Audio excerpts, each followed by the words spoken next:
My name is Jessica Vernal with Kaiser University, and I chose to do my presentation on the use of assessment in employment decisions. Psychological assessment in employment selection and decision-making dates back to World War II in Germany, when the German High Command established a process to aid in the selection of officers and specialists. Now, during this same time, the U.S. government also began using personality and other psychological assessments for military purposes. And shortly thereafter, psychological assessments became relied upon more and more within organizations for employment selection and decisions. And High House stated that the focus is on the candidates as a whole, rather than on specific traits and skills. It wasn't always that way. However, this is becoming more and more evident in current organizational assessment procedures as we continue to see changes in testing procedures and assessment tools, to create an assessment that's more holistic. According to High House, individual assessments for employment purposes relies upon psychological measures and interviews with the data being processed using clinical intuition, which makes this process more an art than a science. Now, because of that, it's also more susceptible to bias and unfairness. So special attention has to be given to those things to ensure that the testing is fair. In 1978, the U.S. adopted the Uniform Guidelines on Employee Selection Procedures to help ensure the fairness and appropriateness of the use of tests, which are defined as any method used to make an employment decision. So, why do organizations utilize assessments? Well, there's many reasons for that, and just a few of them are money, personality and compatibility, job performance and satisfaction, and equality. Money makes the world go round, and organizations are always going to be driven by the bottom line. So, hiring the wrong person for the job can cost the company money and time, which equals money at the end of the day. Terminating an employee or having to find another more suitable position for them can be costly. It's a lot more cost-effective to spend the money on quality assessment tools and use the appropriate tools to hire the person who is skilled to do the job adequately. Some characteristics that may be required of certain positions cannot be learned, such as leadership ability and personality traits. Assessments can allow an organization to identify a candidate that has certain leadership skills or other desirable traits, and this can be useful when considering current candidates for advancement or special projects also. For example, if a company has a special project or design needs a design team for something that they're working on, and they need to be able to build a team using current employees, these types of assessments might be useful in putting together a team that's going to be highly effective because they're all compatible. Tests are being used more and more to measure job performance, satisfaction, and productivity. Employee burnout is defined as psychological syndrome that is characterized by an emotional exhaustion and stress-related dysfunction present in employees who work with other people. And that's becoming a main focus of concentration right now. Burnout is something that most organizations go to great lengths to prevent, as it can have a negative impact on the organization in terms of turnover and profitability. And again, it all comes down to dollars. Equality.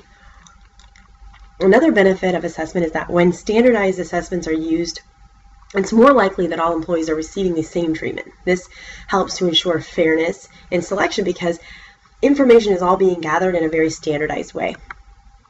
So there are many types of assessments, of course, and we won't be able to discuss them all during this presentation, but Cohen, Swerdlock, and Sterman stated that currently many types of assessments are considered in employment decisions, and some of the most common are interviews, portfolio assessment, performance tests, and personality tests. Interviews are by far the most popular assessment tool for many reasons. Their usefulness in selling, persuading, and negotiating, their vast acceptability. Most people are very familiar with them and very comfortable with them. And also their efficiency in cost and time. So certain types of interviews are, or some of the most common are structured, unstructured, and panel interviews, which are becoming extremely popular. Structured interviews are interviews where a set of questions are decided upon in advance and strictly adhered to, and the uniform set of these questions is being asked of all the candidates. According to Barclay, interviews that offer some structure, such as the same questions for all candidates in the same interview environment, like someone's office or going to the same place for lunch or even sitting outdoors, are more valid and more reliable. However, there are drawbacks to structured interviews. Too much structure can have negative impacts on interviewer and candidate. Fatigue from extended interview time and limited conversation are two negative factors.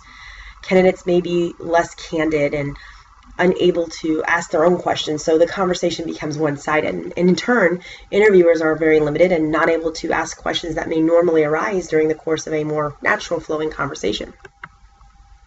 According to Barclay, two main types of questions that are asked in a structured interview are situational and behavior. Now, situational occurs when a candidate is asked about a hypothetical situation, how they might handle it. What if this happened? What would you do? However, one area that's becoming more and more of a focus of structured interviews is the behavioral question. A behavioral question requires the candidate to recall an actual experience in their history where they may have had to perform a specific behavior and how they handled that situation. And to quote Barclay, both past behavior questions and situational questions require interviewers to have a clear idea of the competencies required for the job and to focus questions on these competencies, which improves the likelihood of selecting the right person for the job. Unstructured interviews, in turn, will be more conversational in nature. The interviewer may have key concepts to discuss and questions that they need to ask, but there's more freedom to ask them when they see fit, when it fits into the conversation, in any manner that they choose. And in this situation, the candidate may also ask questions of the interviewer. One drawback to unstructured interviews is that according to Dibway, Gogler, Hayes, and Parker, this is a limitation on validity. There is a limitation, on validity, and the added risk of biased assessment since these are not standardized. Obviously, if there's not a standard set of questions being asked, a standard of time limit given, then it's not a standardized situation, so you do run the risk of bias. One aspect of interviews that's becoming increasingly popular is panel interviews. These are interviews that allow more than one interviewer to participate, and these are gaining popularity since the idea of multiple points of view and opinion is appealing to many organizations. This allows organizations to have candidates be assessed by all parties in which they may have to work with, answer to, or coordinate with for the position, which means that all parties that may be affected by the work of this candidate have a say in the selection. And the validity of these panel interviews is said to be incrementally impressive. Portfolio assessment. Cohen, Swerdlock, and Sturman define portfolio assessment as an evaluation of an individual's samples of work for selection and placement. These can consist of physical work samples, photos, video clips, footage, even art. And this type of assessment allows the employer to examine many actual samples of work created by the candidate, which can allow them to better understand the individual's ability and work processes.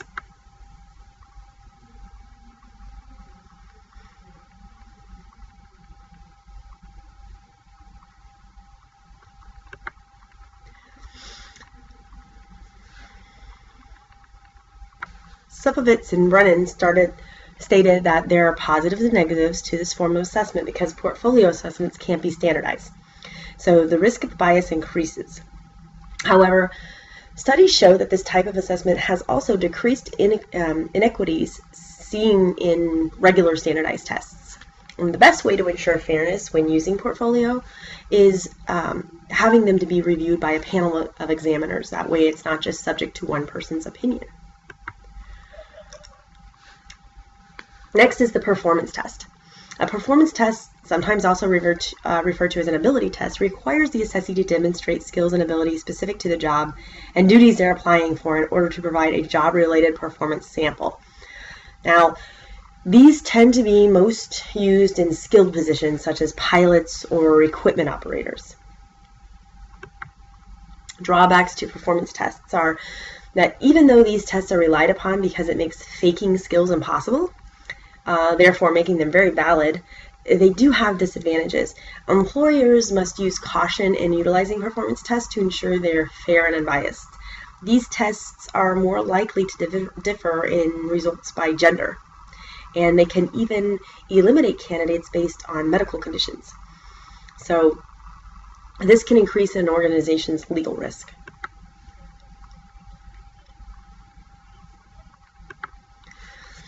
Personality tests. Many types of assessments fall in this category. This is a type of assessment as being heavily relied upon by organizations in recent years for selection and advancement purposes. Now, these can be tests that measure motivation, leadership, emotional intelligence, general personality, and even integrity. Generally speaking, companies will want to know what kind of person they are hiring. Can this person be an effective leader? Will this person fit in with the company, share the same company's values? Is this person prone to burnout or excessive absences? Can I trust this person? Does this person have good people skills? These are all common questions that employers have, and personality testing can answer some of these. Most organizations utilize personality testing of some sort in the selection process. One example is the selection of police officers. Law enforcement organizations have used personality tests for decades to identify aspects of personality in potential officers that they feel make good officers. So one construct, for example, that has been historically identified as a desirable trait for potential officers is conscientiousness. Validity of personality tests has been called into question, because some argue that it is easy to fake the test and that potential employees may not answer truthfully but fake good instead. However, there is still sufficient validity in personality tests that enough to warrant their use in the selection process. Quote, many predictive validation studies with actual applicants have found meaningful levels of personality test validity. Thus, overall, it appears that applicant faking attenuates but does not destroy such validity. Ethical and cultural issues. In the 1960s, public distaste for paper and pencil methods of assessment led to alternative assessment methods, such as interviews and portfolio assessment. However, this also presented even more factors related to cultural bias and gender bias and overall fairness, as we stated before, due to the lack of standardization generally with these types of tests. As mentioned previously, some tests are more prone to bias than others. Gender bias is more likely to present in performance or physical assessment, and personality assessments should be standardized in order to reduce the risk of bias. Cultural norms have been known to affect the validity of personality tests, so the tool used must be appropriate to the individual being assessed. And assessments known to have high validity are obviously going to be better choices. Due to concerns for the appropriateness of the use of psychological tests, the Uniform Guidelines of Employee Selection Procedures was enacted in 1978. Now, these provide a framework for the proper use of tests and assessments in selection. These are designed to eliminate the possibility of discrimination based on race, religion, color, gender, and ethnicity. An organization must be vigilant in ensuring the fairness and ethical integrity of assessments used to make selections and advancement. Companies have gone bankrupt legally defending accusations of unethical procedures. Procedures must be in place to ensure that fairness in selection and decision-making is achieved. Some of these include careful selection of assessment tools, standardized administration, testing facilities are online, for example, the decision to use a testing facility or allow the candidate to take the test in home is an example of that. The use of panels for interviewing and for examining portfolios, as mentioned before. These are all steps that a company can take to ensure that no matter what types of assessment they're using, they're doing it in the most fair way possible. And my references are listed here on this page for your convenience.